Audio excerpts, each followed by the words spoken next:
It seems like all I'm ever doing these days is sewing, but I love it.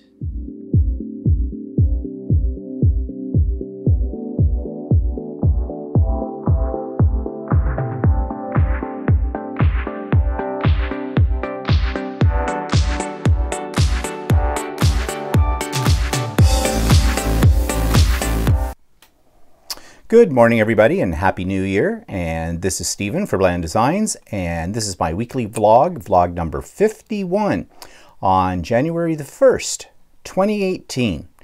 It always takes a little time to get used to writing and saying the new year. It takes about a month for me before I get comfortable with saying the new year. But anyways, I hope everybody did have a great New Year's Eve. And if you caught us last night on Stephen and Walter Live, you know, we were having a good time. Having a little shrimp and some dips and some sham cham or Cur Royale, whichever you want to call it, which is champagne and chablis mixed together. And well, I don't know what you guys did the rest of the evening, but we just stayed in and we kind of watched on YouTube each of the major cities around the world as New Year's hit and they let off their fireworks. And of course, we were especially interested in the Australian display since 1 year ago.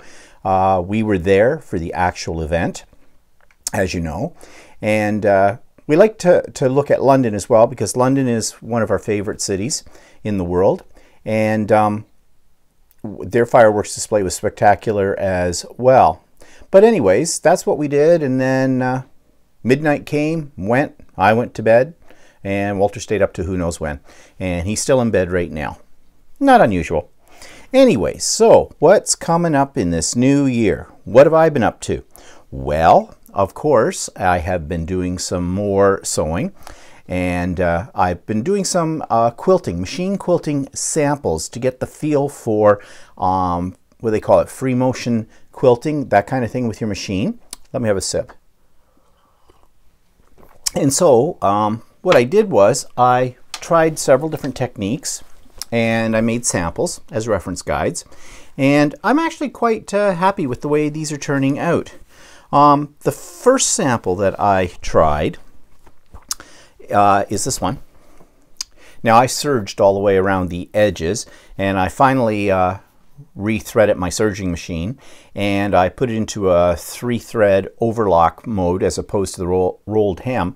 It actually takes 4 spools of thread, but I can't get one of the needles to work properly, and I don't know why. I don't know if there's something wrong with the machine or what, but I don't know if there's a heck of a lot of difference using 4 threads over 3. I know a lot of serger machines only come with 3, but anyways, I'm still playing with that. And you can see here in the center, I have done a free motion quilting technique with my machine. Might be able to see it better on this side. It's with a zigzag stitch, and I have a little stencil which I'm going to show you in a moment or two. Well, actually I should show it to you now. I was saving this for new items, but it goes with this. So at my fabric store they had a few of these stencils.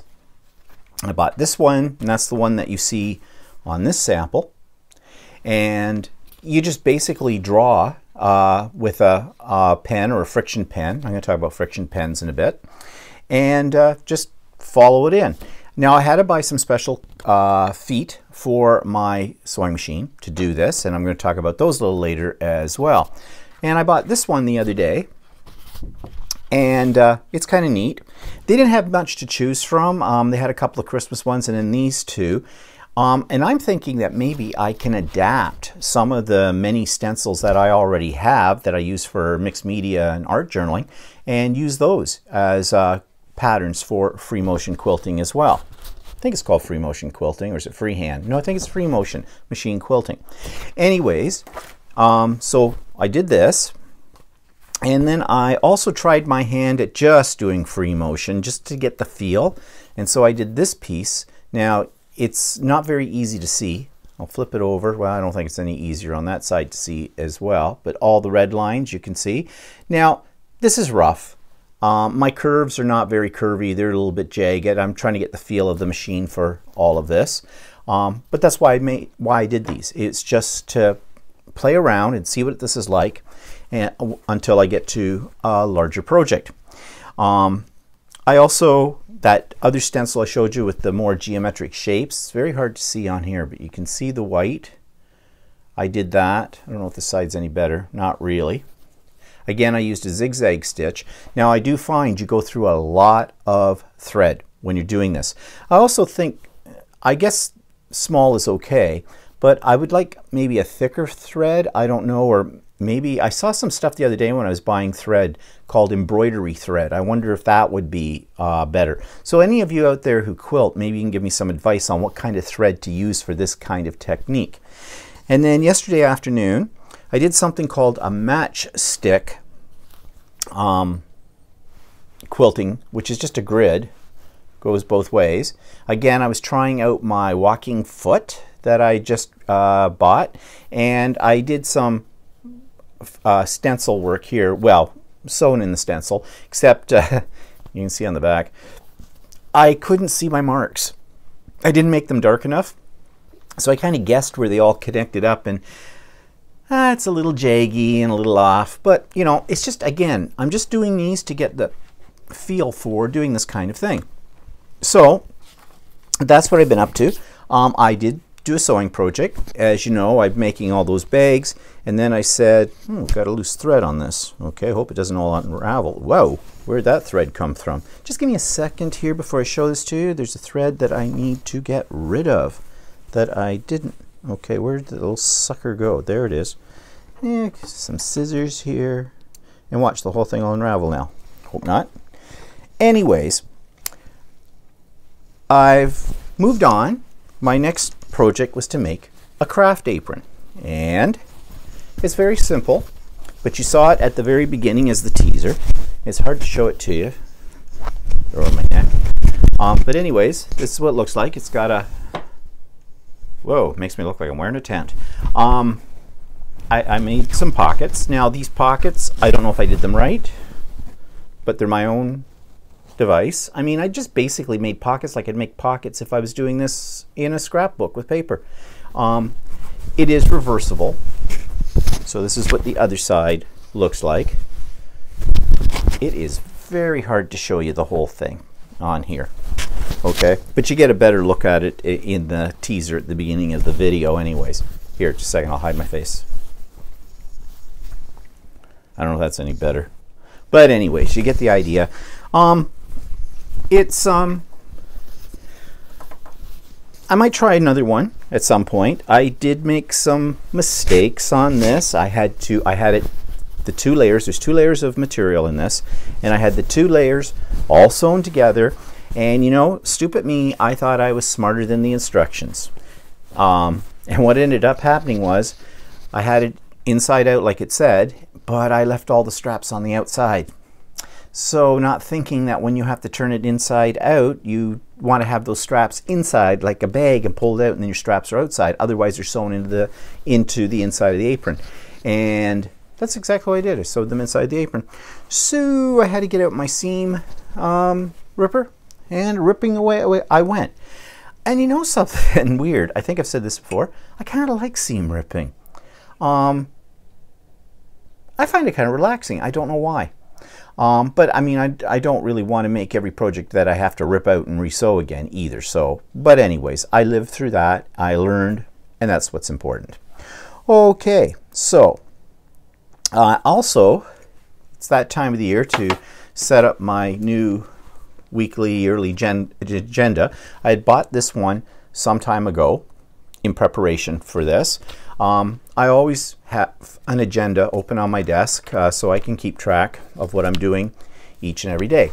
But you know, the big craze on planners and bullet journaling and that kind of stuff that people are into, I have tried that, never really got into it, but this year I thought I would get a little bit more creative with my pages. So I usually on Sunday afternoon or Sunday morning plan out my week and list everything that's here. I keep a lot of the important dates and events that are coming up on my phone, but I just consult that and transfer it into this booklet. And so what I thought I would do this year is make this a little more art journal-ish. Now, everybody does their planners in different ways and that whole bit. And I just slapped down some extra pieces of things that I have. So you see I had some stickers from the Wizard of Oz down here. There's Dorothy, there's Glinda the Good Witch of the North. And I've added just a couple of strips of washi tape because Lord knows I have a ton of washi tape that I never use. And then I had little sticky things that came from actually from other planner packages and things. And then I have a ton of those Project Life cards. I got into Project Life a couple of years ago in a big way, and you know me, I never do anything half measure. I get into something, I want it all. Well, I have all these bloody core kits and mini core kits and all the accessories, and basically I'm not doing much project journaling. I keep saying I should go, or Project Life, I should go back to it and do a few pages. But meanwhile, I've got all these bloody cards. What am I going to do with them? So I thought, well, I have one of those We Are Memory Makers punches that punch holes for different styles of planners. I got it out, and I got out some of these cards, and I just punched them and inserted them. And I always have a list in my journal as the week, or in my agenda. As the week goes on, I think of things that I should pick up at the store, whatnot. So I've got one here that says shopping. And I stuck a little fun little one of those quirky creatures that I've talked about in a previous vlog onto the back of it. And then I always have the project ideas, and I put those, they come from when I watch YouTube videos, and I usually put them in my phone and print out the sheet, and then the sheet sits there, and I thought, you know, maybe I should just be writing them right here in the journal, put it on the flip page, and I can go back and look at them, and they're here in one spot. And I'm using some colored pens and things to write in stuff, and I've put in little stickers so if I want to make extra notes on anything as the week goes by. I'm going to try and do that, extend the agenda a little bit more so that I can record, you know, in a little bit more detail what's been going on that week or on a particular day or with a particular event. So keep it like sort of like a diary as well. And I don't know if I'll be able to keep this up or not, but we'll see. It's just kind of fun to do. And I have these fun little clips that I don't know if I have those in my stash too. So it's a great way to just to do a few moments of creativity, which I find spark me on to do something that's a little bit more substantial, especially when I have, you know, journaler's block or something like that. And also, it's a great way to use up your stash of stuff that you probably will never use. A lot of people do this around themes. They have color coordinated things, you know, they fill in little dots and color them in when they get something done or whatever. I'm not doing that. I'm just throwing down bits and pieces to make it pretty. That's all. And, you know, to spark inspiration in me. So that's my journal, or my agenda. I don't know, call it what you will. It's an agenda for me. So I did that. Of course, I did get inspired. I've lately, because I've been concentrating so much on sewing and that kind of thing, I've kind of let mixed media and art journaling go off to the side. And I haven't been that inspired lately to do any art journaling pages. And I often find that sometimes I find a million reasons why I shouldn't do any art journaling. And it's not because I don't like it. God, no. I mean, I love it. But I just need something to get me going. Well, for quite a while, I've been saving up pieces of packaging because I saw on, I think it was Marta's Small Art. I've reviewed her website before. She made a tag using packaging. And I thought that's a cool idea because, you know, if you really look at the products, especially craft products, the packaging in many cases is as pretty as the product.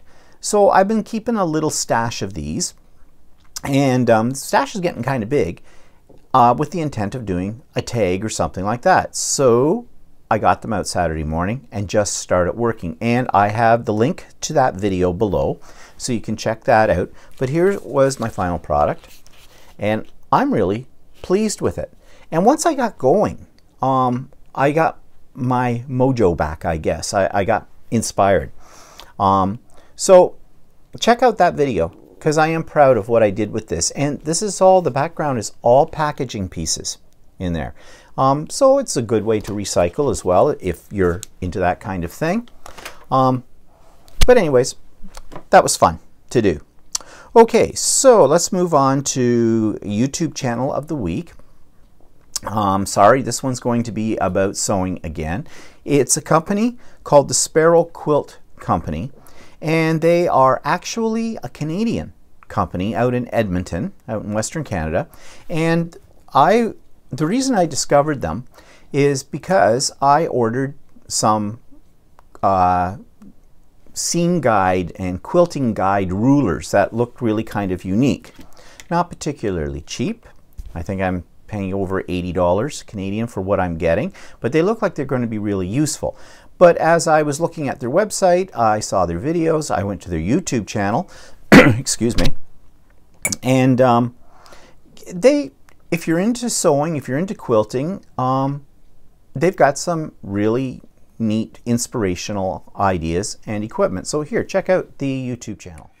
This week's YouTube channel is called Sparrow Quilt Company. Now lately, you know, I've been getting into sewing and into machine quilting, and I found this site extremely helpful. They talk about all the gadgets or gizmos, whichever thing you want to call them, little devices that will help you do your quilting. They also have a lot of tips and tricks, and it's great for people like me who are just starting out in this, because there's a whole line of things that I did not know until I saw this site that go along with machine quilting. So if you're into machine quilting or you're thinking about getting into it, it might be a good idea to check out the Sparrow Quilt Company YouTube channel. So yeah, so if you're into sewing or quilting, you might want to check them out. Okay, so in my list below, I've got our link to Stephen and Walter Live from last night. I've got the link for the Sparrow Quilt Company, and I have a link for what I call the tag that I just showed you. I call that crap number 20. It's part of my creative recreation and play video series, where I make something that might turn out okay or might turn out to be crap. So that link is there as well. So what's pissing me off this week? Well, it's a new year, and you shouldn't start a new year off being pissed off. And again, I'm not really pissed off at this. Maybe I should change this segment and call it, instead of what's pissing me off, to, you know, observations or something. But at this time of the year, excuse me, frog in my throat, everybody's making those New Year's resolutions. You know, I'm going to lose 10 pounds by February. I'm going to cut back on carbs. I'm going to keep my house clean. I'm going to art journal at least once a week. All that kind of stuff.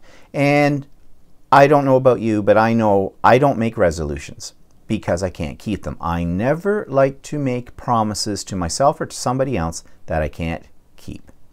So I know that it may be all the best intentions in the world, but I will never follow through with it. So I'm not setting up my expectations for the new year too high by, you know, saying I'm going to do this, I'm going to do that. I also don't look at a new year as this new beginning. You know, a lot of people are inspired by that, and that's great. But I just figure if I had a resolution, my resolution would be just to continue doing what I'm doing and do it better. You know, keep my mind open, explore new possibilities, and go for it. And I guess so, in a sense, my resolution is not really a resolution, it's an ongoing philosophy. And it is a philosophy that I have to keep reminding myself about. I mean, I'm getting older. There's no two ways about it. I'm retired now. Walter's retired. It is very easy to just say to yourself, you know, no, I don't want to do that, or that's too much effort, or to get this cabin fever, or not cabin fever, but housebound idea, like, oh, that's effort to go out and do that. Or, you know, to let some fears come into your mind about, oh, if I do that, this might happen. I saw a video on YouTube that I found really inspiring. This person was getting emails from this lady, and she obviously had the wrong email address. but the guy had the same name as who she was sending it to. I think it was her grandson she was sending these emails to, and just talking about, you know, things like, oh yeah, my garden is nice, and this and that. So this guy wrote back to her several times saying, I'm sorry, I'm getting these emails, but obviously they're meant for somebody else. And then they started up a conversation back and forth, and he wanted to go and meet this lady. So he did, and they videotaped it. It was actually something called BuzzFeed, which is a online newsy type kind of program on YouTube. And so he met this lady. Now, this lady was 102 years old. She was born in 1915. And I have seen less life in people half her age. This lady was a going concern. She lived on her own. She had trouble walking. She had a walker, but she could get around. She was in her own house. Looked like she pretty much looked after herself. She had grown-up children. Her children were older than me, a lot older than me, and her grandchildren were even some of them older than me. But she was still active, and at 102. That is remarkable.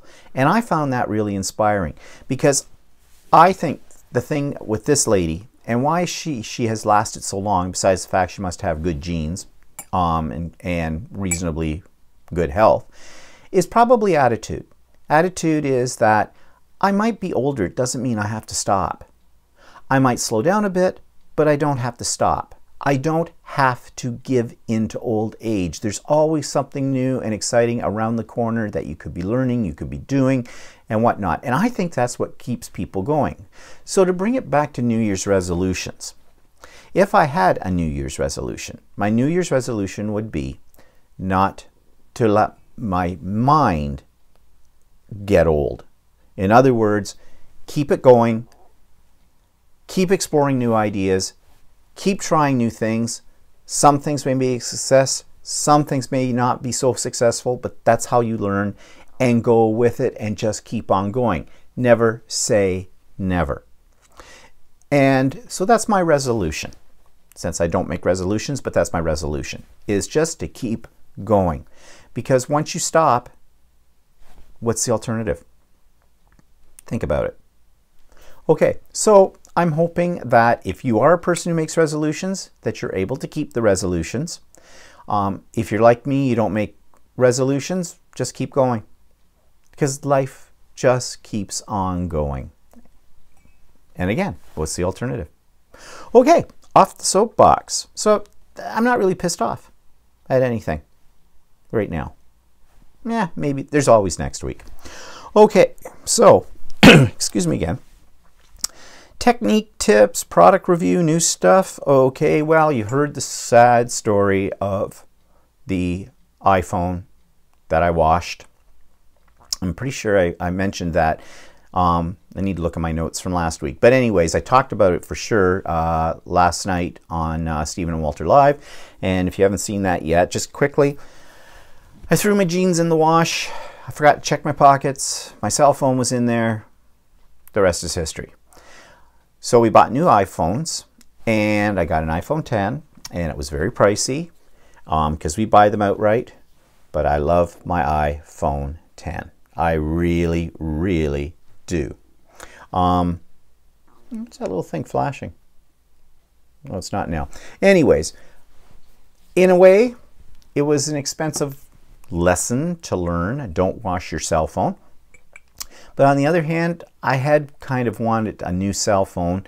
Mine was 3 years old. Walter definitely wanted a new cell phone, but he didn't want to go out and buy a 10 because he knew that I'd want to go out and buy a 10, or if I went out and bought a 10, he would want a 10. So anyways, he got one too. And I'm really happy with it. And looking at it now, that was a happy accident, I guess. Okay, so now I talked about quilting parts for my machine. And I did have them out, and I think I put them away, and it means I have to take my microphone off to grab the box of them, but I'll just describe them because, you know, you may or may not care. I want to do this free motion quilting. Well, you need a special foot for that allows for it. So in my local fabric store, I went and I was looking around. Now, I didn't expect to find anything there because they seem to be like everything is specific to a machine. And while I was waiting to have some material cut, I saw over in one corner a bunch of Brother parts for sewing machines, and I have a Brother sewing machine. So I took a closer look and I found this box that had these different feet in it. It had a walking foot, and a walking foot. I didn't know what a walking foot was until just recently, and they're wonderful when you're quilting because basically they do what it says. It's a walking foot. Fits on top of your existing feed dogs, and it's another set. So it's like I heard one person describe it as like four-wheel drive in a truck for quilting because it pulls the fabric through, and it's great for that. And it came with a little guide that's adjustable, so you can, your seam allowances, you can, you know, make them fairly straight and equal. It also had a free motion foot, so you can do all those things I was showing you earlier on the samples. Came with something called a 1/4 inch quilting foot, which I'm using that right now on machine just as my standard foot because it's got markings on it, so you know exactly where your quarter inch seam allowance is or your 5/8. So I find that brilliant. And did it come with anything else? I think that's all that was in the box. Anyways, I've been experimenting with all those different feet. It was about 80 bucks, but they had a little red sticker on it. It said 35% off. I mean, I had to blow the dust off this box too. It's no wonder it was 35% off because it's probably been sitting on the shelf forever. But I also have a special little card. I'm a member of this particular store, and they have a membership plan for 20 bucks a year, and it gets you, actually, it's a really good deal. I wish I'd bought one sooner, but it's paid for itself over now since I got it, and I only got it about 3 weeks ago. It gets me 50% off all notions. Plus, it gets me 25% off material, and then they have specials all the time for just card members that get you, like, you know, buy 1 meter, get 2 meters free, 50% off, this kind of stuff. So it's already paid for itself. When I got up to the checkout, she didn't take 35% off. She took 50% off because I had the card. So what was 80 cost me 40. And then I was looking at these individual feet online, and if I was to buy them individually, they would have cost me a lot more than 80 bucks. So I got a good deal on these parts. So that made me happy. And what else did I get? Oh yes, I got these pens. I bought one. I saw it. I'd heard about it. I heard about it on a YouTube video, of course. I hear everything on YouTube videos. And they're called friction pens. And basically, these pens, you can use them to mark on material, or you can use them for, you know, on paper. But they disappear when you hit them with a heat gun or with an iron. So that's what makes them really good for quilting or for sewing in period. When you want to mark seam allowances or stuff like that from patterns, you put this on. After you've done your sewing, you just run your iron over the top of it. They disappear completely. They come in a lot of different colors. Then I saw that Staples, stationery store we have here in Canada, has sets of these for like $15.99, I think 8 colors. Well, I went to my Staples. They, of course, didn't have it. I think maybe only an online item. But I went back to my fabric store because they had a bunch of different colors. And because I get 50% off all notions, they consider this a notion. These were $4.98 a piece. I got them for $2.50 a piece. So I bought one of every color they had there. Now, the other thing that's really cool about these pens, these friction pens, is you don't need to use them just on material. If, for example, and I tried this, I've been trying to sort of explore the world of drawing faces. And you know, there's a way you draw like an egg shape, and then you mark in lines where the eyes go, the nose go, the mouth go, and you build it all up from there. And people sketch this all in and then erase it later. Well, if you use these pens, sketch it all out with one of these pens, then what you do is you fill it all in with your regular markers or watercolor or whatnot, and any of these pens that are still showing up through that, hit them with your heat gun, it disappears. Just like that. It's like magic. And what else is really cool is if you want those lines to come back, You stick your material or your paper into a freezer for a few minutes and it all comes back. Talk about writing secret messages, okay? Kind of a thing. So I thought they were really cool. And again, you know what I'm like. If I've got one and I like it, I want them all if it comes in a set. So I have them all. So these are fun and I recommend them. And check it out on YouTube. Just do friction. Now they spell friction F-R-I-X-I-O-N. But just look them up. And they come in different thicknesses and different styles. These are sort of like a marker. You can also get them in like a ballpoint pen kind of thing. But anyways, new toy, kind of like it. What else?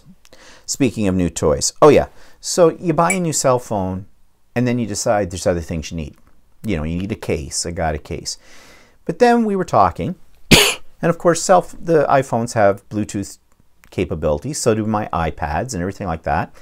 And I do get really tired, especially on my treadmill, of having my headphones plugged in, because there's been more than one occasion when I have forgotten I've got my headphones on, got off the treadmill, and taken the iPad with me. Not good.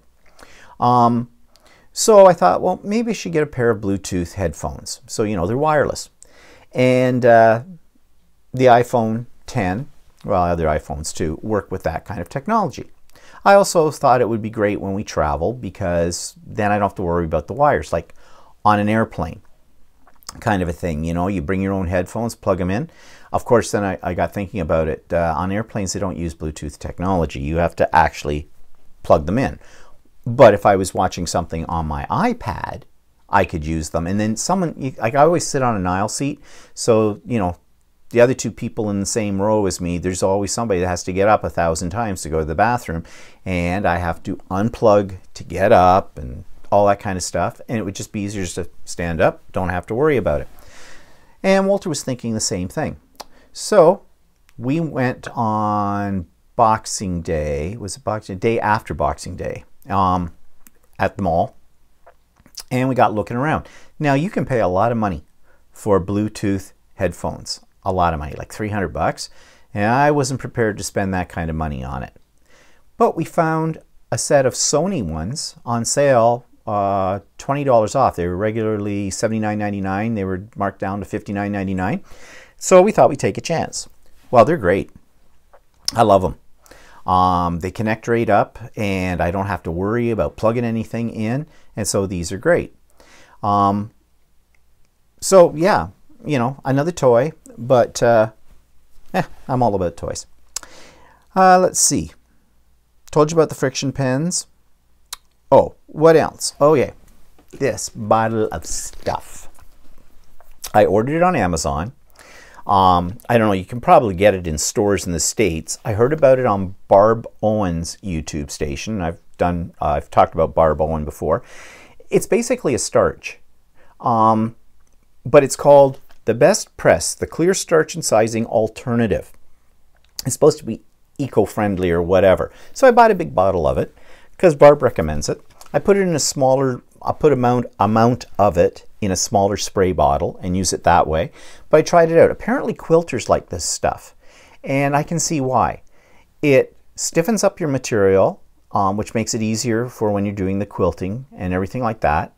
You can use it on regular laundry and things like that. And it does work very well. It's not expensive, and this bottle will last me forever, as I don't usually use a starch when I'm ironing clothes, because I don't iron clothes. If I have a shirt that needs to be ironed, forget it. I buy permanent press, drip dry, hang dry, whatever, because I hate ironing. But anyways, that's why this will last me forever. However, it is good, and I highly recommend it. So it's Mary Ellen's Best Press. So, you know, if you're in the market, check it out. And what else was new? Not new, but like as in a product, but cute. We have a couple of great nieces, and on Christmas Eve, they were supposed to be over at Walter's sister's place. They're her grandchildren, his nephew's kids. They're just little. Well, I think The oldest one's about 6 and the other one's 4, so they're getting up there.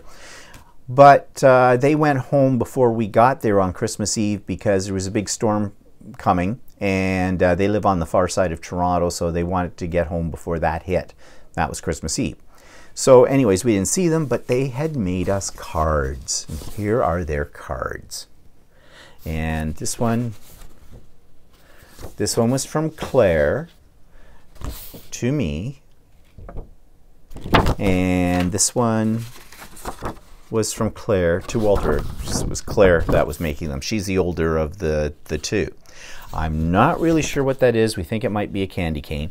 But in that one too, or it's the Grim Reaper's Christmas version of a sickle. I don't know. A little gift on this one too. But you know, I'm keeping them. I'll put them someplace in a scrapbook or something like that. They don't really know who we are. Just a couple of old guys, I guess, because we don't see them very often. In fact, we haven't seen them in quite a while, for that matter. And, you know, they're young, so we're not important in their lives. But I thought that was cute that they made those cards for us. So anyways, I share that. Okay, move from card making. Let's go to what's in a couple of inspiring ideas. One is, again, now I have seen several different videos over time where people do this. I tried it once. I got to revisit it and try it again. It's making stencils and masks with your glue gun. Now, I'm sure this is not new to anybody, but I saw Marta again on Mermy Small Art. I think that's what her channel's called. She was doing it, and she was doing her thing where she puts a variation on it. And actually, yeah, I'm thinking that that might be a neat technique to teach at one of my art journaling classes, because quite frankly, I'm running out of ideas for those. So I'll have to experiment with this and give it a try first, and maybe it will become part of one of my art journaling classes. And the other is to make some collage paper using only one product. Now, I saw this on, who was doing this? Nina Rabina? No. Bella Rose. Bella Rose was doing this, and she showed 15 different ways to use Delusions paints. Now, I have a bunch of Delusions paints, and I haven't used them in quite a while, so I need to get them out.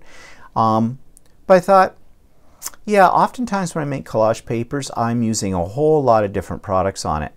So maybe I'll give this a try. I'll see how many of her techniques I can actually use on one piece of paper, one large piece of paper, and I'll share the results with you when I get around to doing that.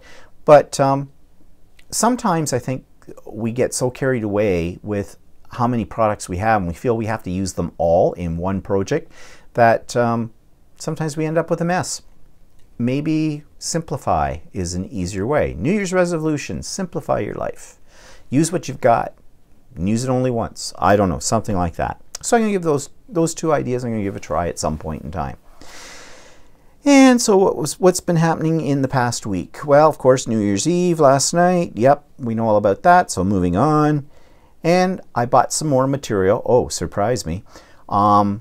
Because now that I've tried out these samples that I was showing you earlier, I want to make a little bigger project. So I'm going to start small. I want to make a quilt, but I'm going to make a lap quilt.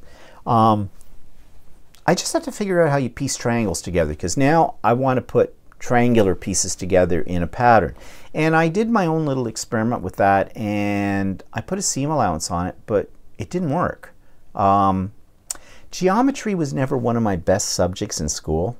When it comes to 3D things, I'm not good with that, with visualizing them in my head, how to put them together. So I'm going to have to look that up and see what the technique is when you sew two pieces of triangle together and work from there. It's actually, I did download a pattern for Design Space for my Cricut maker from Cricut.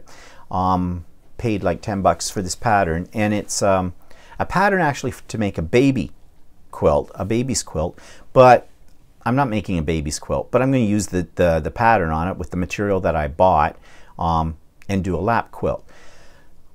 The material I bought is very, I look for cheap, okay, which might be a mistake when you buy material. I know this, but I mean cheap as in price-wise for the meterage of it.